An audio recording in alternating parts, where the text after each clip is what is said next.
Certificate में तो क्या होता है बच्चे, आपके पास ओनरशिप ही आ जाती है, ठीक है, आपके पास ओनरशिप आएगी, आपको डिविडेंड भी मिलेगा, आप क्या है उसको फ्रीली ट्रांसफर कर सकते हैं, बट एक प्रोसेस फॉलो करनी पड़ेगी। बट शेयर वारंट में ऐसा कुछ नहीं है। शेयर वारंट में क्या है कि फ्यूचर की डेट डिसाइड होगी कि हाँ जी आपको ये खरीद सकते हो, अगर आपके लिए प्रॉफिटेबल है तो आप उसको खरीदो, अगर आपके लिए प्रॉफिटेबल नहीं है तो आप उसको रहने देना, ठीक है। शेयर वारंट में क्या होता है कि फ्यूचर की डेट, जैसे गोल्ड का मैंने एग्जांपल देना, गोल्ड अगर आपकी प्राइस है, मैंने कहा 80,000 का 1 ग्राम सोना है, 10 ग्राम सोना है, अगर प्राइस गिर जाती है तो आप उसको नहीं खरीदेंगे। अगर प्राइस बढ़ जाते हैं, मींस की आपने बुक किया था 80,000 रुपए और बढ़ गए हैं मान लीजिए 98,000 हो गए, तो आप क्या करेंगे भाई, 80,000 में जो बुक किया था ना उसको सारे को खरीद लेंगे, क्योंकि वहां पे प्रॉफिट हो गया। तो शेयर वारंट यही है। हेलो एवरीवन, दिस इज तनु टिप्टान और आज हम बात करेंगे हमारे नेक्स्ट चैप्टर के बारे में, जिसके अंदर हम बात करने वाले हैं share warrant and the share certificate. बहुत इंटरेस्टिंग चैप्टर है। यहाँ से क्वेश्चंस आपका डिफरेंस के ऊपर आता है बच्चे, शेयर सर्टिफिकेट और शेयर वारंट के। तो पहले इनका मतलब बता दूं मैं भाई, शेयर सर्टिफिकेट क्या होता है, आपको कब मिलता है, शेयर वारंट क्या होता है, आपको कब मिलता है। Let me explain. क्योंकि देखो हमने एक एग्जाम्पल लिया था लास्ट लेक्चर के अंदर भी, कि जब भी हम, जैसे कि हमारी नॉर्मल लाइफ के अंदर भी हमें भी काफी अपनी वांट्स को, even day to day life के अंदर हमारे काफी सारे खर्चे होते हैं, उन खर्चों को पूरा करने के लिए हमें पैसा चाहिए, राइट। इसी तरीके से सेम एज इट इज एक कंपनी होती है, कंपनी को अपने डे टू डे एक्सपेंसेस को इवन लॉन्ग रन करने के लिए भी क्या चाहिए होता है, पैसा चाहिए होता है। अब उस वो पैसे को कहाँ से अरेंज करेगी, कितना अरेंज करना है, कैसे अरेंज करना है, वो ऑलरेडी हम डिस्कस कर चुके हैं सोर्सेज वाले चैप्टर के अंदर। बट फिर भी मैं थोड़ा सा इस चैप्टर को स्टार्ट करने के लिए मैं बताऊंगी कि आपके पास जो फंड्स होते हैं, जो कंपनी के पास जो फंड्स होते हैं, वो दो सोर्सेज से आ सकते हैं। या तो पहला तो क्या है, एक तो हमारे पास इंटरनल सोर्सेज है और दूसरा मेरे पास क्या है, एक्सटर्नल सोर्सेज। इंटरनल का मतलब क्या होता है, एक सेकेंड, पता नहीं क्या दिक्कत है। इंटरनल का मतलब होता है बच्चों, जब कंपनी क्या करती है अपने अंदर से ही, मतलब अपने रिजर्व, अपना बैंक का बैलेंस यूज करती है। और एक्सटर्नल होता है मींस की अपने पास पैसा नहीं है, हम बाहर से पैसे को अरेंज कर लेंगे, वो चाहे वो कोई भी सोर्स हो सकता है। जैसे कि हम क्या कर सकते हैं, शेयर इशू कर सकते हैं, हम क्या कर सकते हैं, डिवेंचर इशू कर सकते हैं, हम बैंक से लोन ले सकते हैं, या नहीं ले सकते। तो हमारे पास ये सारे के सारे सोर्सेज है जहां से हमें क्या हो सकता है, फंड कलेक्ट हो सकता है, पैसा कंपनी में आ सकता है, राइट। क्योंकि अब शेयर का आज हमारा लास्ट चैप्टर है जिसके अंदर हम शेयर सर्टिफिकेट पढ़ेंगे, क्योंकि नेक्स्ट चैप्टर हमारा शेयर अलॉटमेंट वाला चैप्टर है, देन हम ट्रांसफर वाला चैप्टर करने वाले हैं, फिर डिपॉजिटरी सिस्टम का करेंगे, राइट। तो यहां पर हमने देखो, अब मैं देखो, अब ये कंपनी है, कंपनी को पैसा चाहिए, फॉर एग्जाम्पल ये ABC लिमिटेड कंपनी है, इसको पैसा चाहिए। कंपनी ने इस पब्लिकली अनाउंस किया कि भाई हमारी कंपनी के शेयर आ रहे हैं। शेयर का मतलब क्या है, जैसे फॉर एग्जाम्पल मेरे पास ये पेन है, ठीक है, फॉर एग्जाम्पल ये पेन है, ये मुझे पेन की रिक्वायरमेंट है, मेरे को पेन चाहिए, तो मैं उसको अपनी पॉकेट से निकाल के क्या दूंगी, ऐसे दूंगी ना दूंगी। अब यहाँ पर जितने भी ये इन्वेस्टर्स हैं, जिसको हम क्या कहेंगे, अगर कोई पर्सन शेयर में इन्वेस्ट कर रहा है उसे शेयर होल्डर कहते हैं, अगर कोई पर्सन डिवेंचर्स में इन्वेस्ट कर रहा है तो उसे डिवेंचर होल्डर कहेंगे। मींस कि जो जिस चीज को होल्ड कर रहा है वो उसी का होल्डर बन जाएगा। कहते ठीक है सर। अब यहाँ पर देखो, ये कंपनी को पैसा देंगे भाई, किसके नाम के लिए देंगी, क्योंकि कंपनी इनको क्या दे रही है, शेयर दे रही है ना। अब इनके पास क्या आया बच्चे, शेयर आया है, कंपनी के पास क्या आ गई है, मनी आ गई है, जिसको हम क्या कह सकते हैं, कैपिटल कह सकते हैं, जो लोगों ने इन्वेस्ट की है। उसके साथ साथ कंपनी इनको और क्या देगी, उसके साथ साथ कंपनी, ये बात ध्यान रखना, क्योंकि जब हम नेक्स्ट चैप्टर में ना डिवेंचर्स और शेयर के बीच में डिफरेंस करने वाले ना, ये पॉइंट यहाँ पर बहुत ज्यादा इंपॉर्टेंट रहने वाले। अब जो डिवेंचर्स होते हैं ना, उनको क्या मिलता है बच्चों, इंटरेस्ट मिलता है, ठीक है, उनके लगाए हुए पैसे के ऊपर। और शेयर वालों को क्या मिलता है, डिविडेंड मिलता है। Is it clear. चलो जी, अब कंपनी इनको क्या देने देगी, साथ साथ में एक रेगुलर पेमेंट देगी, जिसे हम क्या कहेंगे, डिविडेंड देंगे। कहते हैं अच्छा। तो अब यहाँ पर जब भी कोई इंसान शेयर में इन्वेस्ट करता है तो कंपनी में क्या ले रहा है, एक होल्डिंग पावर ले रहा है कि हाँ इतने इतनी की मेरी ओनरशिप है इस कंपनी के अंदर, इतनी मेरी ओनरशिप है। जिन जिन व्यक्तियों का इस कंपनी के अंदर पैसा दिया होगा, जिन जिनने भी, वो उस कंपनी के क्या कहलाएंगे, ओनर कहलाएंगे, राइट। समझ में आ रहा है ये पॉइंट, इज इट क्लियर। कहते हैं बिल्कुल सही। अब यहाँ पर देखो, जो डिविडेंड है, जो डिविडेंड है, यहाँ पर किनको मिलेगा? शेयर होल्डर्स को मिलेगा। अब यहाँ पर देखो इन्होंने सब्सक्राइब कर लिया है, आज तारीख जैसे कि 1/4/2025 ले लेते हैं, ठीक है। अब 2025 के अंदर लोगों ने सब्सक्राइब किया तो उस टाइम उस कंपनी के क्या हो गया है? होल्डर हो गए या नहीं हो गए? तो इसे बोला जाता है बच्चे शेयर बोला जाता है, और जिसने होल्ड किया उसे शेयर होल्डर बोला जाता है। और इसे साथ ही साथ एक क्या प्रोवाइड किया जाएगा? एक सर्टिफिकेट प्रोवाइड किया जाएगा। मैम सर्टिफिकेट किस चीज का? मीन्स की जिसके अंदर सारी की सारी डिटेल इंफॉर्मेशन होती है कि हाँ जी ये जो शेयर है किसने लिया है, किस वैल्यू पे लिया है, मीन्स की वो अमाउंट क्या है, कितने का एक शेयर है, उसकी जो मैच्योरिटी डेट है वो क्या रहने वाली है, कितने नंबर ऑफ शेयर कितने लिए हैं, नंबर ऑफ शेयर कितने हैं, इन्होंने कब लिया है, स्टार्टिंग पॉइंट क्या है, एक कॉमन सील होने वाली है कंपनी की। कॉमन सील समझते हैं? कंपनी के सिग्नेचर होने वाले, जस्ट लाइक जैसे कि आपकी डीएमसी होती है, राइट। आपकी डीएमसी में ये सारी चीजें होती है कि आपके कितने सब्जेक्ट है, कितने सब्जेक्ट में आपने कितने नंबर लिए हैं, कितने लेने चाहिए थे, टोटल मार्क्स कितने हैं और आए कितने हैं, ये सारी चीज होती है ना। इवन नीचे इंस्ट्रक्शंस होती हैं, साथ में साइन भी होते हैं, और आपके टोटल नंबर भी होते हैं, ग्रेड भी होती है, जीपीए भी होती है, ऊपर आपकी सारी डिटेल होती है, किस इंस्टीट्यूशन से किया वो सारा। अरे होते हैं या नहीं होते? तो इसे डीएमसी बोलते हैं, है ना। ये सर्टिफिकेट ही तो है। इसी तरीके से शेयर का भी सर्टिफिकेट होता है। जब कभी कभी भी पर्सन किसी कंपनी में अपना हिस्सेदारी ले लेता है तब कंपनी उसे एक शेयर इशू सर्टिफिकेट इशू करती है कि देखो ये बंदा इस प्राइस पे इतनी रेट पे इतनी तारीख को इतने शेयर इसके रिडीम, इसमें सब इंफॉर्मेशन ये कंपनी एक डॉक्यूमेंट पे लिख के दे देगी, उसे बोला जाता है शेयर सर्टिफिकेट। ये कुछ इस तरीके का नजर आता है। देखो समझ में आ रहा है? ये कंपनी का नाम है, ये सारी की सारी डिटेल है, यहाँ पे साइन होने वाले हैं दोनों पार्टीज के, ठीक है। समझ में आ रहा है? बट शेयर वारंट क्या होता है बच्चों? ध्यान से सुनना। शेयर वारंट का मतलब होता ये भी डॉक्यूमेंट ही है। ध्यान से सुनना, होता ये भी डॉक्यूमेंट है। यहाँ पर एक कंपनी है, यहाँ मान लीजिए XYZ कंपनी है, Z लिमिटेड कंपनी है, इसने क्या किया? शेयर को इशू किया, शेयर इशू किया, बट अभी आपको शेयर की होल्डिंग नहीं मिलने वाली। वो शेयर इशू किया है, वो शेयर इशू किया है आपको फ्यूचर की डेट पे। मींस कि यहाँ पर क्या होने वाली है? एक फ्यूचर डेट होने वाली है, और उस फ्यूचर की डेट पे प्री डिटरमाइन अमाउंट पर आप उस शेयर को होल्डिंग कर सकते हो। इसमें 2 पॉइंट इंपॉर्टेंट है। पहला पॉइंट तो क्या कहना चाह रहे हैं कि एक फ्यूचर डेट की, मीन्स की एक कहीं ना कहीं हम ये कह सकते हैं कॉन्ट्रैक्ट है। जैसे कि कहते हैं ना कि जैसे मैं आपसे कहूँ, आप कभी ज्वेलर की शॉप पे गए, सुनार की, जब हम कहते हैं ना सुनार की शॉप पे गए, कि आप यहाँ पे सुनार की शॉप पे गए और दुकानदार से बोला कि हाँ जी दुकानदार क्या रेट चल रहा है? वो कह रहा है भाई 80 चल रहा है, ठीक है, 10 ग्राम सोना 80,000 रुपए का है। कहते कोई चांस है कम होने की? बोले कुछ परसेंट चांस है कम होने की। अगर आपने कहा कि रेट अगर मेरा 78,000 पे आता है तो मैं क्या करूंगा, उस गोल्ड को, 10 ग्राम के गोल्ड को मैं खरीद लूंगा। ऐसा करते या नहीं करते? कहते हाँ जी। अच्छा कई बार तो बताते भी नहीं है, चलो मैं ना बताने वाला केस लेती हूँ, मोस्ट ऑफ ऐसा ही होता है। वो दुकानदार क्या कहता है कि नहीं पता नहीं भाई कैसे, ये बढ़ भी सकता है, आगे बढ़ने पर ही है। तो आपने कहा कि आज मुझे इसी रेट पे क्या कर दो, बुक कर दो, ठीक है, मेरे घर में 2 महीने के बाद शादी है, मैं फिर इसको खरीदने के लिए आऊंगा। कहते कितना करना है बुक? उन्होंने कहा कि 10-10 ग्राम की 4 चीजें बुक कर दो, मैं अभी बाद में बताऊंगा कि मुझे बनवाने के। तो मीन्स की 3,20,000 रुपए मतलब उसको देने पड़ेंगे जब वो इन चीजों को लेगा। अभी जस्ट कॉन्ट्रैक्ट हुआ है, एक फ्यूचर डेट डिसाइड कर दी कि 2 मंथ के बाद हम क्या करने वाले हैं, 10-10 ग्राम की कोई 4 आइटम खरीदेंगे जिसका रेट क्या आने वाला है 20,000। फिर आता है भाई 2 महीने गुजर चुके हैं, 1 महीना 2 महीना, आते ही डेट आते ही उसने पूछा हाँ जी दुकानदार साहब क्या चल रहा है रेट? वो कहता है भाई अभी तो 76,980 चल रहा है। कहते हैं अरे मैंने, वो कहेगा कि चलो 10-10 ग्राम कर दो, जो मैंने बोल के गया था ना वो कर दो। फिर पता है क्या कहेगा दुकानदार?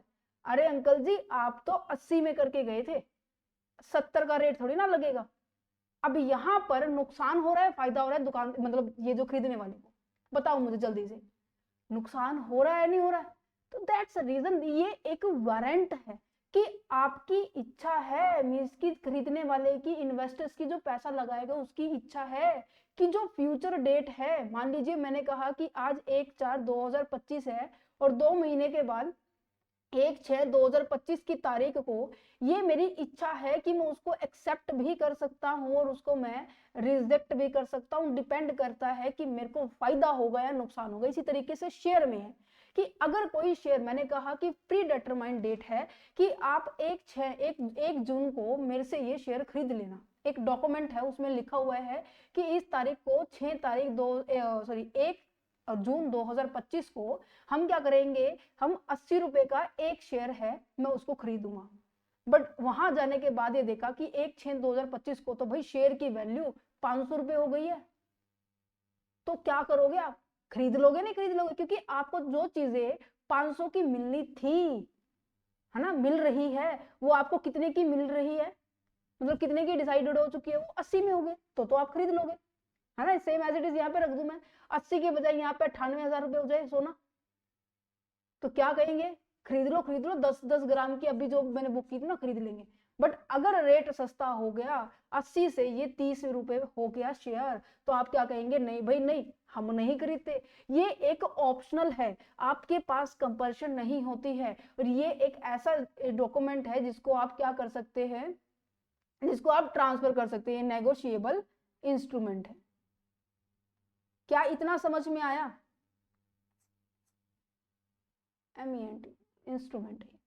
नेगोशिएबल इंस्ट्रूमेंट का मतलब क्या होता है कि जिसको आप इजीली एक व्यक्ति से दूसरे व्यक्ति के पास, दूसरे व्यक्ति से तीसरे व्यक्ति के पास, तीसरे व्यक्ति से चौथे व्यक्ति के पास, बस यहाँ पर क्या होता है कि एक डेट, एक प्राइस, एक प्री, ये चीजें लिखी होती है, इसमें स्पेसिफिक नाम नहीं लिखा होता किसने लेना है।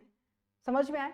ये होता है बेटा शेयर वारंट होता है। बस यहाँ पर क्या होता है, जो खरीदने वाले के पास राइट है, राइट है, ये कोई ऑब्लिगेशन नहीं है, ये कोई ऑब्लिगेशन का मतलब क्या, जिम्मेदारी कि आपको करना ही करना पड़े।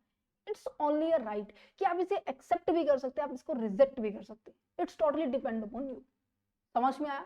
तो यहाँ पर देखो क्या लिखा मैं फटाफट दिखाती हूँ, क्योंकि ये इसकी बहुत सारी चीजें ना हम ऑलरेडी कर चुके हैं।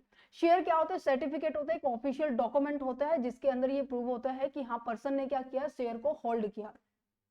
कहाँ गया, अरे जस्ट राइट, अरे क्या हो गया, ठीक है। यहाँ पे तो क्या है, सर्टिफिकेट मिल रहा है जिसके अंदर ये सारी डिटेल होंगी, प्रूफ है कि हाँ जी तो आपने होल्ड किया। यहाँ पे इशूड का नाम होने वाला है, ठीक है। ट्रांसफर कर सकते हो, नहीं इसको इजीली ट्रांसफर नहीं कर सकते, आपको एक प्रोसेस फॉलो करनी पड़ती है, बट यहाँ पे आपको किसी भी तरह की प्रोसेस को फॉलो नहीं करना पड़ेगा। अगर मैं बात कर रही हूँ शेयर,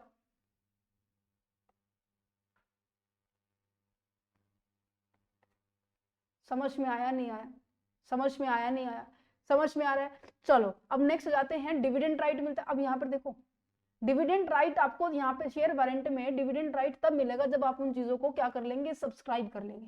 मीन्स कि उस डेट के ऊपर आपने क्या कर लिया, उस शेयर को होल्ड कर लिया, देन उसके बाद आपको क्या मिलना शुरू होगा, डिविडेंड मिलना शुरू होगा। बट यहाँ पर क्या है, शेयर सर्टिफिकेट में भाई डिविडेंड उस तारीख से मिलना शुरू हो जाएगा जिस दिन से आपने शेयर पैसा इन्वेस्ट किया था, ठीक है। इसको मैं अगर मैं कहूँ ना, शेयर सर्टिफिकेट, शेयर वारंट क्या है, एक फ्यूचर का कॉन्ट्रैक्ट है कि फ्यूचर में इस डेट पे, इस तारीख पर, इतनी प्राइस पर आप ये सामान खरीदना चाहते हैं या नहीं। ये टोटली डिपेंड करता है आपके ऊपर। अगर आपको फायदा हो रहा है तो आप उसको एक्सेप्ट कर लेंगे, नुकसान हो रहा है तो नहीं करेंगे। शेयर सर्टिफिकेट में क्या क्या चीजें होने वाली है भाई, कंपनी का नाम होने वाला है, कंपनी की हर डिटेल होने वाली है जो कि इसके अंदर लिखी होगी, ठीक है। फोलियो नंबर होता है, नंबर ऑफ शेयर होते हैं, ठीक है, कितने आपने किस प्राइस पे लिया है, उसकी पेड अप कैपिटल क्या है, डेट ऑफ इशू क्या है, ऑथराइज सिग्नेचर होने वाले हैं, कंपनी की सील होने वाले, कंपनी की सील दैट मींस कंपनी की स्टैंप होने वाली है, ठीक है। बहुत इजी लैंग्वेज, क्योंकि ये चीजें हमने कैरेक्टरिस्टिक्स ऑफ द कंपनी में हमने यहाँ पे डिस्कस किया था फर्स्ट चैप्टर के अंदर भी। ये मेरे स्टार्टिंग से हम करते आ रहे हैं, ये देख रहे होगे आप, हम स्टार्टिंग से करते आ रहे हैं इनके बारे में, राइट। तो अब समझ में आ गया होगा कि ऐसा क्यों है। Legal effect of the share certificate क्या है, देखो मैंने आपको बताया कि जो शेयर सर्टिफिकेट होता है वो क्या प्रूफ बताता है, ये ऑनरशिप का प्रूफ बताता है कि हाँ जी आप इस कंपनी के क्या बन गए हैं, ऑनर बन गए नहीं बन गए, ये बनाए थे या नहीं बनाए थे यहाँ पर ऑनर, राइट। शेयर सर्टिफिकेट यही रिप्रेजेंट करता है कि हाँ जी तुम कंपनी के ओनर हो, बट यहाँ पे कंपनी के ऑनर नहीं होते, राइट, ठीक है, कंपनी के ऑनर यहाँ पे नहीं होते।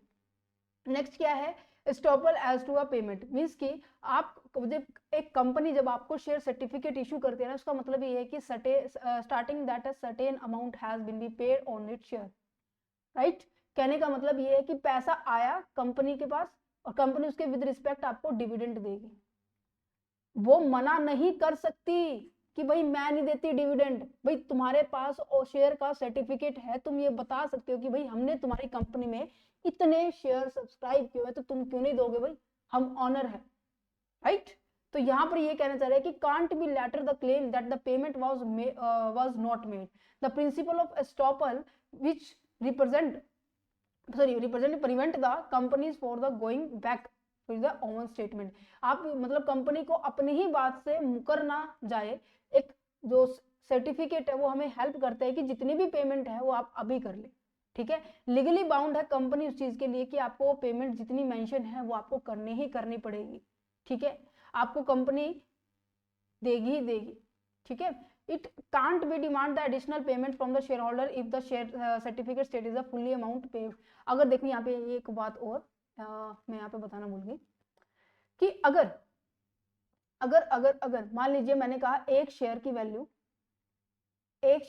10 रुपए, फॉर एग्जाम्पल इस पेन की वैल्यू 10 रुपए, मैंने कहा मेरे पापा से कि पापा जी मेरे को ये 10 पेन चाहिए, तो आपने क्या किया, भाई एक पेन 10 रुपए का है तो 10 पेन कितने की होगी, भाई मेरी पॉकेट से 100 रुपए जाने हैं, कहते हाँ जी। अब देखो मैंने कहा कि अब मैंने 10 पेन मेरे पास हैं, तो ऐसा थोड़ी ना कि मैं 12 के पैसे दूंगी उनको, या ऐसा है, नहीं दूंगी। तो जितने शेयर मैंने होल्ड किए हुए, मैंने कहा मैंने भाई 10 शेयर होल्ड किए हैं तो मैं 10 के लिए ही लायबल हूं पेमेंट करने के लिए। कंपनी कभी भी इसके लिए ये नहीं कहेगी कि हाँ जी तुम एक्स्ट्रा पैसा दो जितना तुम्हारा बनता है, नहीं।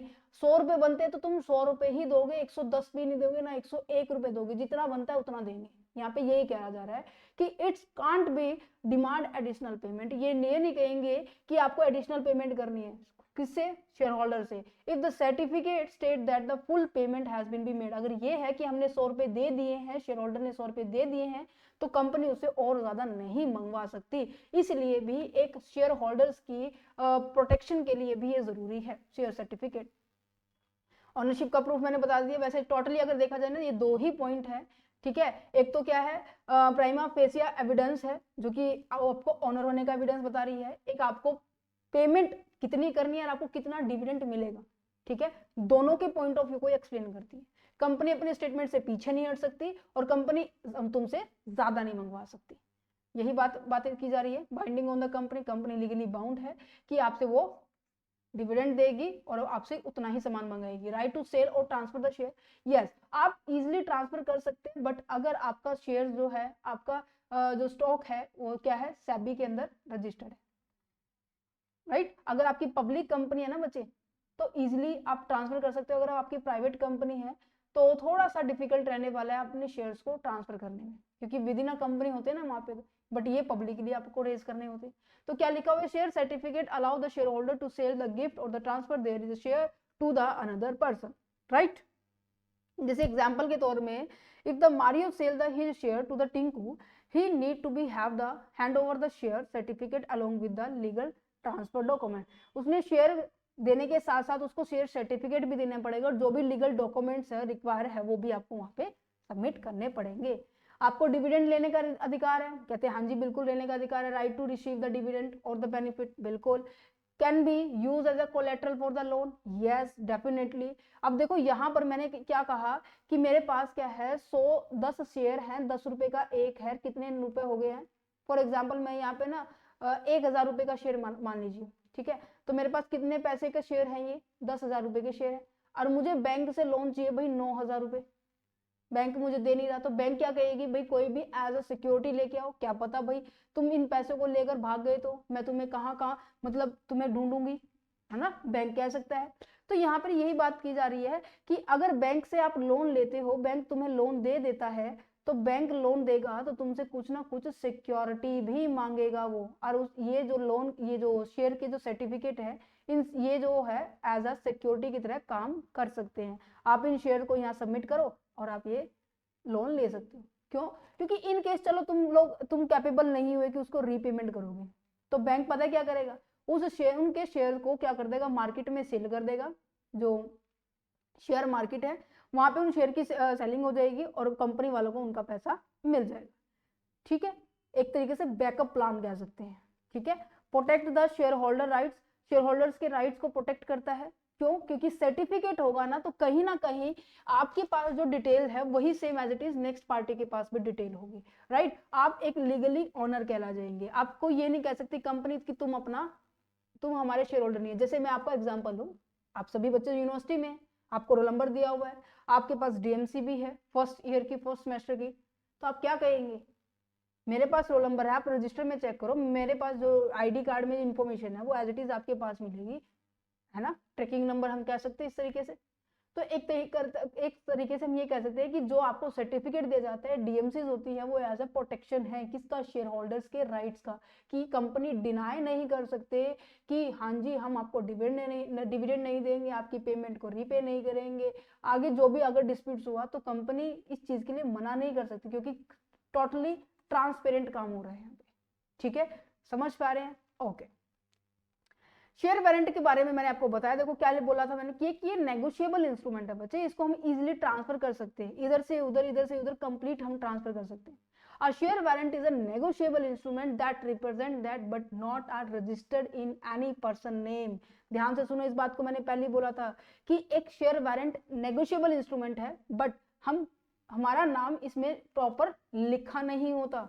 हमारी मर्जी है, ये हमसे राइट दिया हुआ है कि आप इन फ्यूचर की डेट पर, एक फ्यूचर की प्री डिटरमाइंड टाइम पे जो आज हमने डिसाइड किया है उस पे आप लेना चाहते हैं तो ले सकते हैं, अदरवाइज कोई कंपल्शन नहीं है।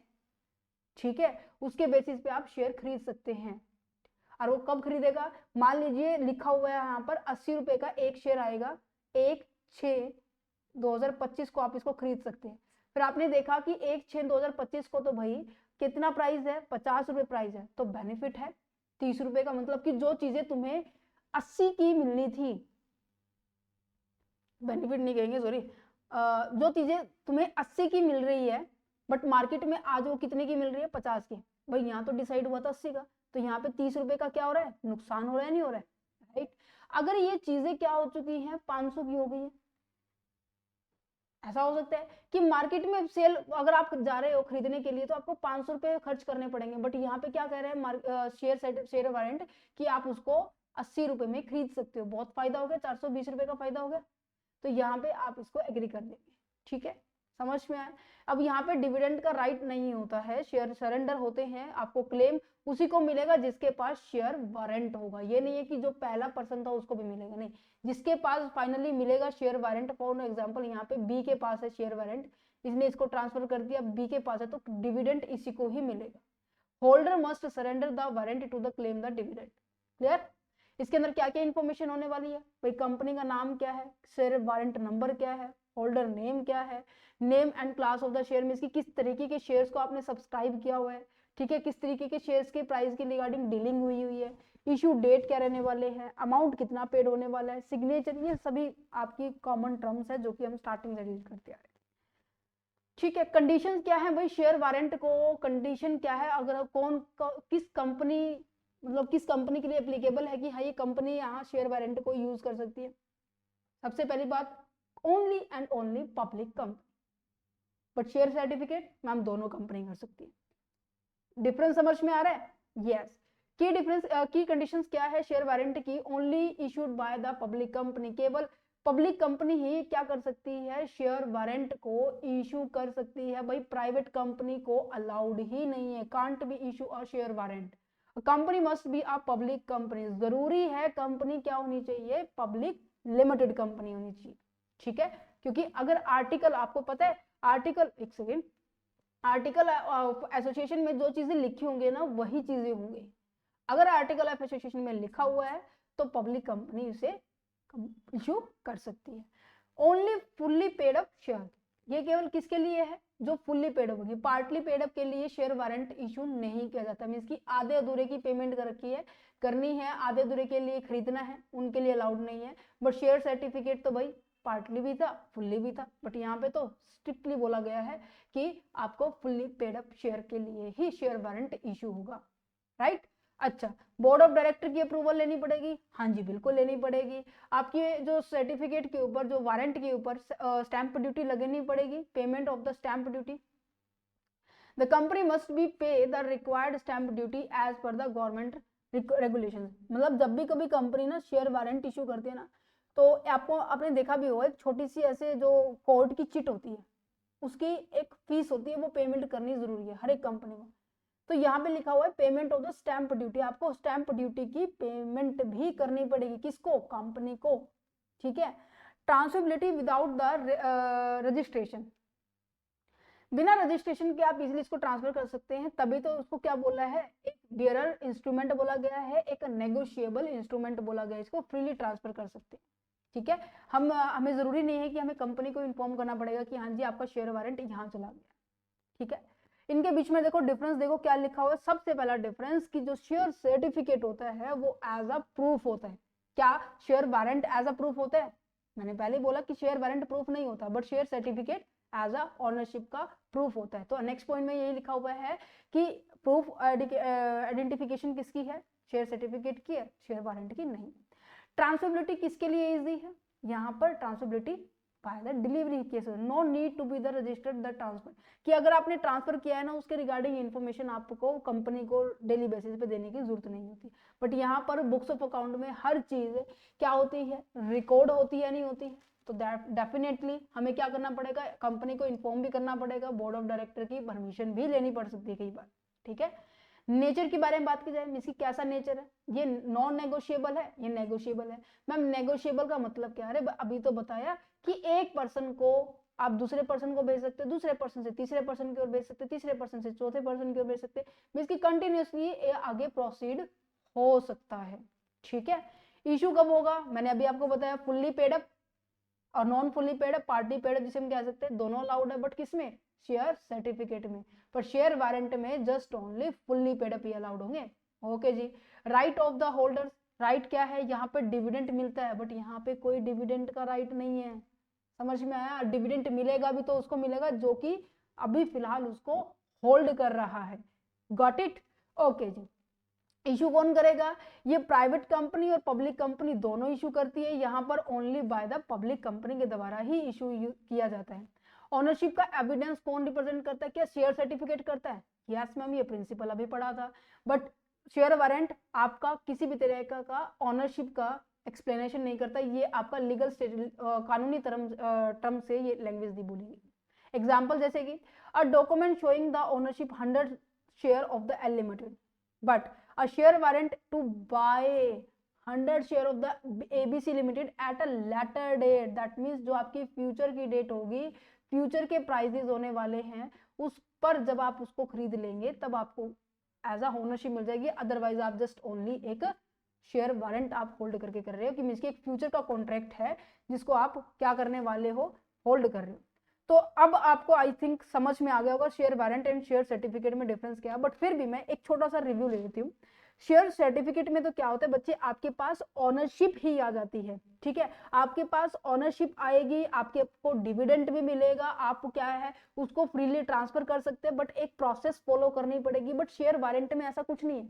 शेयर वारंट में क्या है कि फ्यूचर की डेट डिसाइड होगी कि हाँ जी आपको ये खरीद सकते हो, अगर आपके लिए प्रॉफिटेबल है तो आप उसको खरीदो, अगर आपके लिए प्रॉफिटेबल नहीं है तो आप उसको रहने देना, ठीक है। शेयर वारंट में क्या होता है कि फ्यूचर की डेट, जैसे गोल्ड का मैंने एग्जांपल देना, गोल्ड अगर आपकी प्राइस है, मैंने कहा 80,000 का 1 ग्राम सोना है, 10 ग्राम सोना है, अगर प्राइस गिर जाती है तो आप उसको नहीं खरीदेंगे। अगर प्राइस बढ़ जाते हैं, मींस की आपने बुक किया था 80,000 रुपए और